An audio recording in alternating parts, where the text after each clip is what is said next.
wonder why it is that Fox News can lie over and over and over again, yet continue to call itself news? It's because Fox News is a corporation.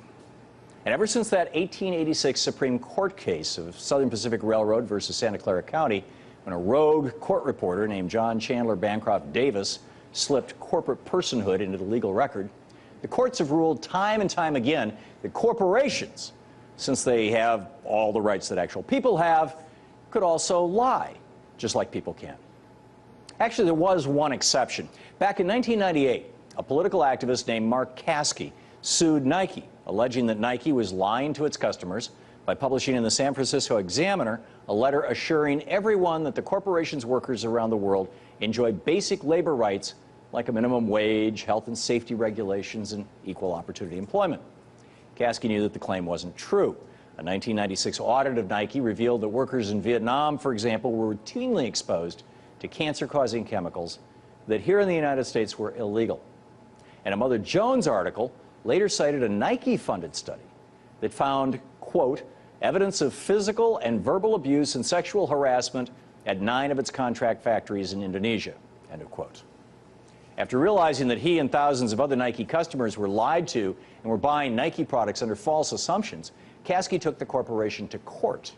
And in 2002, Caskey won his case before the California Supreme Court, which ruled that Nike did indeed break laws against unfair competition and false advertising. But rather than paying the fine, Nike appealed, took the case to the Supreme Court. And the High Court actually agreed to hear the case in 2003. Nike claimed that as a corporate person, it was entitled to freedom of speech, which means freedom to lie. Caskey's lawyers shot back and even referenced my book, on equal protection, to the Supreme Court justices in an effort to prove that the 1886 corporate personhood case was a sham, that the Supreme Court never ruled that corporations are people, that instead that rogue court reporter I told you about had hoodwinked the nation. That's when something strange happened. After hearing the argument against corporate personhood taken from my book by Caskey's lawyers, Chief Justice William Rehnquist suddenly dismissed the case, basically saying, oops, we made a mistake in agreeing to hear it in the first place. So the lower court's decision was upheld. Nike lost the case and settled with Caskey, agreeing to make a 7-figure gift to help sweatshop workers around the world. It was actually a rare win against corporate personhood, but it was short-lived. Because just as Nike was coughing up the cash, Fox News was about to, or Fox Corporation, was about to mount its own defense of a corporation's right to lie in that very same year. In 1998, 2 investigative reporters, Jane Aker and Steve Wilson, working for a local Fox affiliate, produced a series on how a synthetic hormone known as bovine growth hormone, or BG8, routinely given to cattle down in Florida, well, all over the country, in fact, could be causing cancer in America, and not in Europe, where it had been banned. But since the local Fox station, owned by Rupert Murdoch's News Corp, forced Aker and Wilson to rewrite the story several times until finally it was just an outright lie that was pretty much consistent with Monsanto's PR. Even though Europeans have banned the stuff here, you know, we shouldn't worry, we should just be happy. But Aker and Wilson refused to tone it down. They believed as journalists it was their job to tell the public the truth about what's in their milk. So the Fox TV station fired them.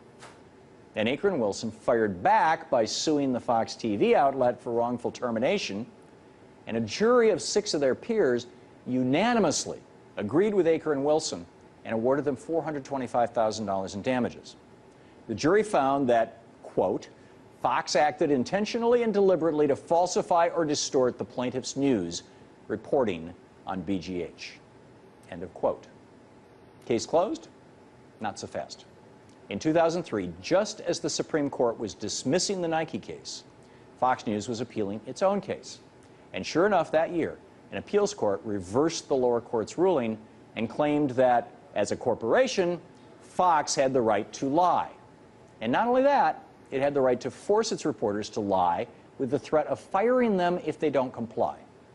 That decision still stands today, which means right now Fox can tell its reporters to lie to protect corporate and political friends and interests, and those reporters must comply or else they'll get fired. And by the way, it's not just Fox. This is true of every media corporation in America. And as we've seen in the recently leaked emails uncovered by Media Matters that show Fox News executives telling anchors to, for example, call the public option a government option because it sounds better for Republicans, and to inject skepticism into every report about global warming. Fox News is up to their ears in the lying game. And yet they still can call themselves news. Everyone knows, well, almost everyone knows, that Rush Limbaugh isn't news. And Rush Limbaugh himself doesn't call his program a news program. Heck, everyone knows The Big Picture with Thom Hartmann isn't news. I don't claim to be either. I do opinion. But Fox News is in the same business as Rush Limbaugh, basically carrying the water for the Republican Party and corporate interests, yet it calls itself news. Historically, from the 1930s until the 1980s, when a media organization called itself news, it had to be free of bias. It had to actually be real news. Then Reagan blew up the Fairness Doctrine in 1987, the rule that required self-proclaimed news outlets to report straight news, and opened the floodgates of distortion and infotainment. And the courts then piled down by ruling that media corporations have the absolute right to lie to their viewers and force their reporters to do so. Now can you see why our news media in America is in complete and utter disrepair, and why nobody believes what they see or hear anymore? As I speak, Republicans are pushing for a constitutional amendment to balance the budget. But that's not what America needs. Our nation actually needs a constitutional amendment stripping corporations of their personhood, and thus their right to lie to us. Then maybe we can once and for all force Fox to drop the word news from its name and call the network what it really is, as Roger Ailes envisioned it back in the 1970s when he worked in the Nixon administration: GOP TV.